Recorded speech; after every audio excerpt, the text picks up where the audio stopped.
के लोग हैं जो इंग्लिश मीडियम के स्टूडेंट हैं उनके लिए कार्य कर रहे हैं। तो हमारे गांव के जो गांव ढाणी में बैठे बच्चे हैं उनके लिए कार्य करने वाला कोई नहीं है, उनको डिजिटल और क्वालिटी एजुकेशन देने वाला कोई नहीं था। तो हमने वहां पर जोधपुर में ही शुरुआत करी और हमने उस टाइम एक प्रव्या एकेडमी नाम का यूट्यूब चैनल बनाया और उस पर हम लोगों ने काम किया। तो हमारे पास बात यह है कि ऑफलाइन तो बच्चे यहाँ के ही आ पाएंगे, दूर जैसे दूर के नहीं आएंगे। 4 राज्यों के हमारे पास बच्चे पिछले साल ही जुड़े हुए थे, तो 4 राज्यों के बच्चे यहाँ तो नहीं आ सकते, यहाँ तो सिर्फ गांव के ही आ पाएंगे। तो हमें ऑनलाइन जाना है, तो हम ऑनलाइन काम कर रहे हैं। तो ऑनलाइन में हमारे पास बहुत सारे प्लेटफॉर्म है। मुख्यतः जैसे हम यूट्यूब सुनते हैं, तो यूट्यूब पे हमारा कहीं ना कहीं मुझे ये भी लगता है कि छोटे बच्चे जैसे 5वीं के हैं, 4थी के हैं, 3री के हैं, ये बच्चे फोन की तरफ इनका रुझान है वो ज्यादा है।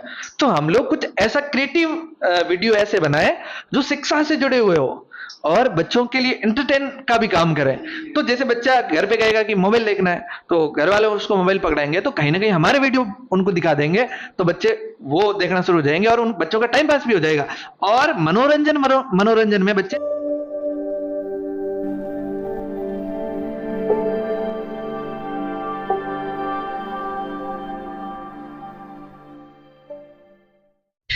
नमस्कार दोस्तों, आज हम बाड़मेर जिले के भेड़ाना गांव में हैं।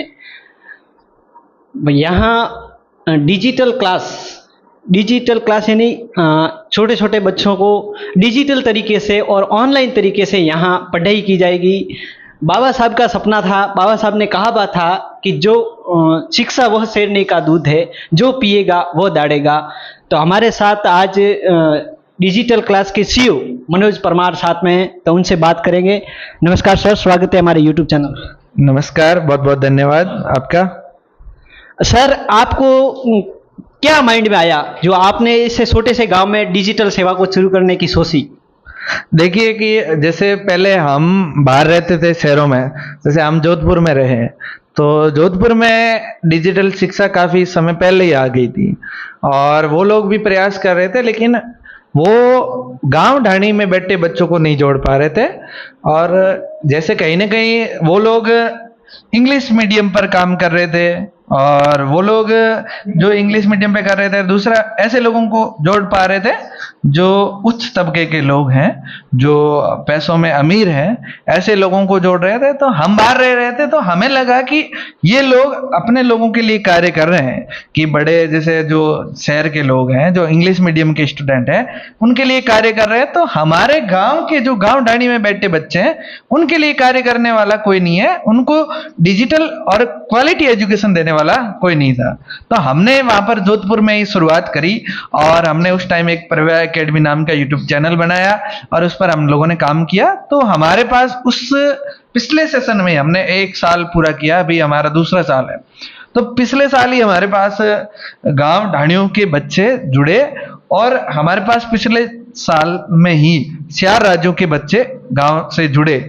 तो हमने फिर ये देखा कि हम लोग कार्य कर रहे हैं तो शहर में रह के कार्य ना करें, तो हमने वहां से हमारा सेंटर जोधपुर से ला करके हमने यहाँ इस गांव भेड़ाना में, जो कि बाड़मेर जिले का एक छोटा सा गांव है, गुड़ामालानी ब्लॉक में पड़ता है, तो वहां पर हम लोगों ने ये सेंटर स्थापित किया। इससे ये है कि बच्चे जो गांव के बच्चे हैं वो हमसे जुड़े और हम यहाँ पर, जैसे ये आप क्लासरूम देखा होगा आपने, यहाँ पर ऑफलाइन बच्चे भी बैठेंगे और ऑनलाइन भी। ऑफलाइन इसलिए बैठेंगे ताकि हम ये समझ पाएं कि गांव के बच्चे किस लेवल पे रहते हैं और वो किस तरह से समझ पाएंगे, और गांव के बच्चे भी ये देख पाएं कि डिजिटल शिक्षा किस तरह से चल रही है। तो हम लोगों ने ये सोच करके डिजिटल शिक्षा को गांव में लाने का प्रयास किया। सर, डिजिटल सेवा आप ऐप के जरिए देना चाहेंगे या यूट्यूब के जरिए या ऑफलाइन ही देना चाहेंगे? क्या रणनीति है आपकी? देखिए सर, जैसे डिजिटली रूप से हमारे पास बच्चे जो ऑफलाइन तो पढ़ेंगे, लेकिन बात यह है कि ऑफलाइन तो बच्चे यहाँ के ही आ पाएंगे, दूर जैसे दूर के नहीं आएंगे। 4 राज्यों के हमारे पास बच्चे पिछले साल ही जुड़े हुए थे, तो 4 राज्यों के बच्चे यहाँ तो नहीं आ सकते, यहाँ तो सिर्फ गांव के ही आ पाएंगे। तो हमें ऑनलाइन जाना है, तो हम ऑनलाइन काम कर रहे हैं। तो ऑनलाइन में हमारे पास बहुत सारे प्लेटफॉर्म है। मुख्यतः जैसे हम यूट्यूब सुनते हैं, तो यूट्यूब पे हमारा चैनल है, तो वहां पर हम लोग काम करते हैं। लेकिन कहीं ना कहीं यूट्यूब पे कुछ चीज़ें हैं ऐसी जो यूट्यूब पे नहीं हो सकती।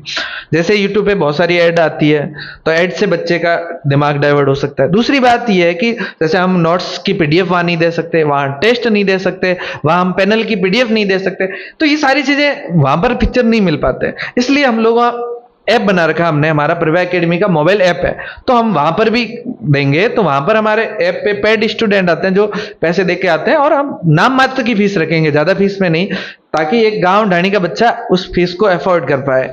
तो यह है सर, छोटे छोटे बच्चों को ऑनलाइन के क्लास देंगे या बड़े, क्या रणनीति है? देखिए, जैसे अभी तो फिलहाल हम लोग ये चाह रहे हैं कि जो 6 से ऊपर के बच्चे हैं वो ऑनलाइन पढ़े, लेकिन कहीं ना कहीं मुझे ये भी लगता है कि छोटे बच्चे जैसे 5वीं के हैं, 4वीं के हैं, 3री के हैं, ये बच्चे फोन की तरफ इनका रुझान है वो ज्यादा है। तो हम लोग कुछ ऐसा क्रिएटिव वीडियो ऐसे बनाए जो शिक्षा से जुड़े हुए हो और बच्चों के लिए एंटरटेन का भी काम करें।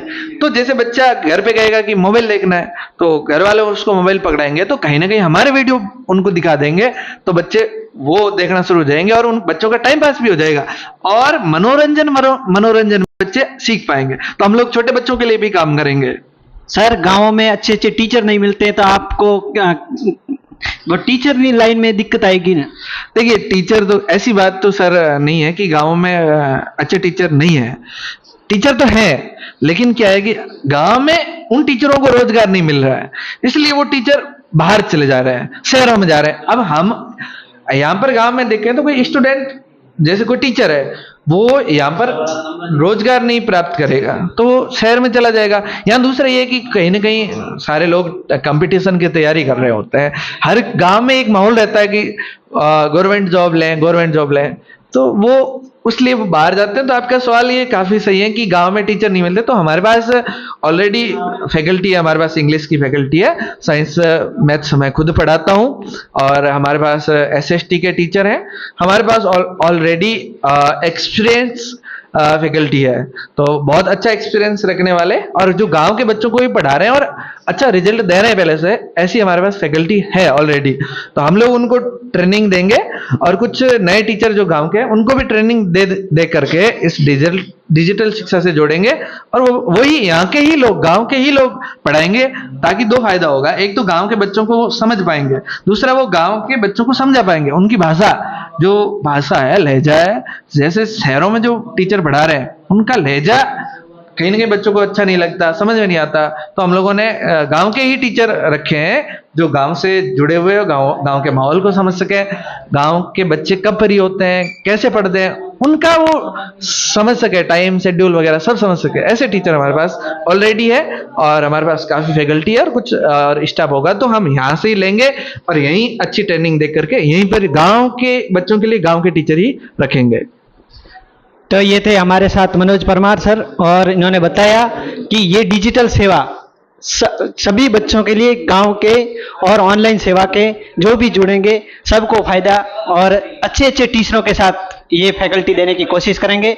बहुत बहुत धन्यवाद। आप